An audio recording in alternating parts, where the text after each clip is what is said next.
बिस्मिल्लाहिर्रहमानिर्रहीम। मैं हूं डॉक्टर मुकर्रम और आज हम जिस डिज़ीज़ पर बात करेंगे वो माइंड से रिलेटेड है, यानी कि क्यूरलसम। क्यूरलसम का मतलब होता है कि लड़ाई झगड़ा करने की आदत, या ऐसा दिमाग जो कि बार बार लड़ाई झगड़े पे आदी होता हो, या छोटी छोटी बातों पर लड़ाई झगड़े करने के लिए तैयार होता हो। और अगर हम एक सिंपल टर्म में ऐसे मरीज़ को एक्सप्लेन करें तो ये कहलाएगा झगड़ालू। यानी कि ऐसा मरीज़ जिसको आप ये महसूस करते हो कि झगड़ालू हो गया है। ये मर्द हो सकता है, खातून हो सकता है, छोटा बच्चा हो सकता है। और अगर उसके अंदर कैफियत है दिमागी तौर पर कि वो झगड़ालू है, तो ये हमारी माइंड सिम्टम कहलाती है, जिसे हम इंग्लिश में क्यूरलसम के नाम से भी जानते हैं। यानी हर वक्त दिमाग में लड़ाई करने के रुझानात आते रहते हैं।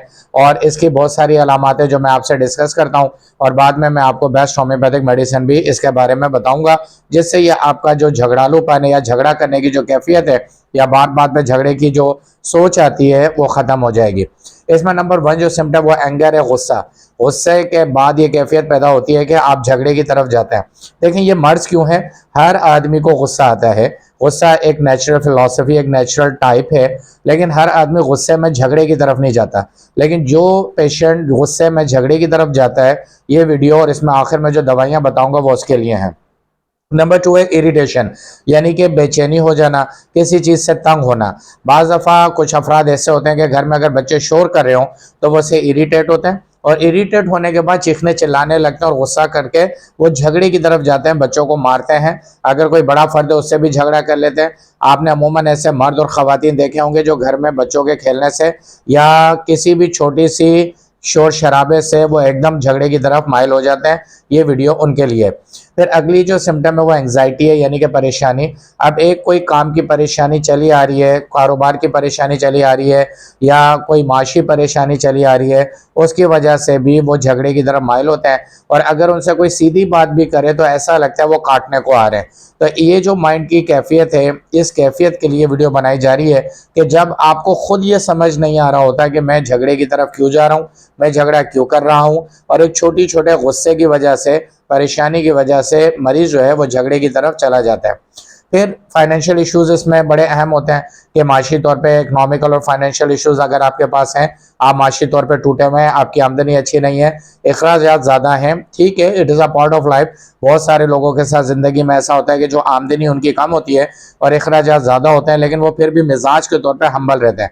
अगर आपके अंदर ये कैफियत है कि आप आमदनी की कम होने की वजह से या कारोबार में फ़ायदा ना होने की वजह से आपके अंदर गुस्सा, और उसके बाद आपकी ये कैफियत होती है कि आप झगड़े करने की कोशिश करते हैं, आप लोगों से उलझ जाते हैं, बहस करते हैं, चीखते चिल्लाते हैं, तो फिर ये वीडियो आपके लिए। और इसमें जो आखिर में दवाइयाँ बताऊंगा उससे इंशाल्लाह आपकी कैफियत ख़त्म होगी।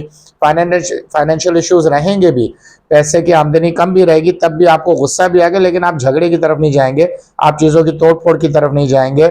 ये दवाइयाँ इस तरह काम करेंगी कि आपको स्टेबल रखेंगी और मुतमईन रखेंगी। फ्रस्ट्रेशन है, जॉब के इश्यूज हैं, ये वो तमाम चीज़ें थी जो इन शॉर्ट मैंने आपसे डिस्कस की। अब आपको मैं 2 बेहतरीन होम्योपैथिक मेडिसिन बता रहा हूँ इन तमाम तर अलामात की, जिसमें आपके अंदर जो माइंड में क्यूरलसम यानी कि झगड़ेपन की कैफियत आती है वो ख़त्म होगी। इसमें नंबर 1 मेडिसिन इग्निशिया और नंबर 2 मेडिसिन नक्स वोमिका। ये दोनों मेडिसिन स्क्रीन पर आपको दिख रही है, और इनको आपने 200 पावर पोटेंसी में इस्तेमाल करना है। एक दवाई को सुबह और एक दवाई को शाम, यानी 1 नंबर इग्निशिया को आप सुबह में यूज़ करेंगे और 2 नंबर नक्स वोमिका को शाम में इस्तेमाल करेंगे। आपने 10 कतरे लेने, 1 घूंट नीम गर्म पानी में डाल के इस्तेमाल करना है। 10 दिन तक इन दोनों दवाइयों को इस्तेमाल करना है, फिर 5 दिन का वक्फा देना है, और उसके बाद दोबारा से 10 दिन के लिए इनको इस्तेमाल करना है। इस तरीके से 1 महीने में ये 20 दिन इस्तेमाल हो जाएंगी। इंशाल्लाह आपकी जो कैफियत, जितनी भी अलामत मैंने आपसे इस वक्त बयान की हैं, सब के सब इंशाल्लाह वो दूर हो जाएंगी और सही हो जाएंगी, और आप इसमें नुमाया फ़र्क महसूस करेंगे। ये दवाई का इस्तेमाल मैंने डिस्क्रिप्शन में भी तफसील से लिख दिया, आप पढ़ सकते हैं और इस्तेमाल कर सकते हैं। लेकिन अगर आपकी कैफियत बहुत पुरानी और कई सालों से आप समझते हैं कि बहुत सारी मेडिसिन लेने के बावजूद भी ये कैफियत जो है जहन से नहीं जाती है, ये झगड़ापन, ये झगड़ालू या क्यूरलसम या फिर झगड़े की कैफियत आपके अंदर से, बात बात पे चिड़चिड़ापन, बात बात पे चीज़ें तोड़ देना, झगड़े को आना, अगर आपके अंदर ये कैफियत बहुत पुरानी है तो मेरे दिए गए व्हाट्सअप नंबर पर आप मुझसे रब्ता करें और मुकम्मल केस डिस्कस करें। मैं आपको एक ग्रुप ऑफ मेडिसिन बताऊंगा और उसके इस्तेमाल के बाद आपका ये मसला हल हो जाएगा, अगर ये मसला पुराना है। लेकिन अगर इब्तदाई है तो ये 2 दवाइयाँ जो मैंने इस वीडियो में बताया, इंशाल्लाह आपको इससे फ़ायदा होगा। वीडियो देखने का बहुत बहुत शुक्रिया। इस चैनल को सब्सक्राइब करें, वीडियो को लाइक करें। अल्लाह हाफिज़।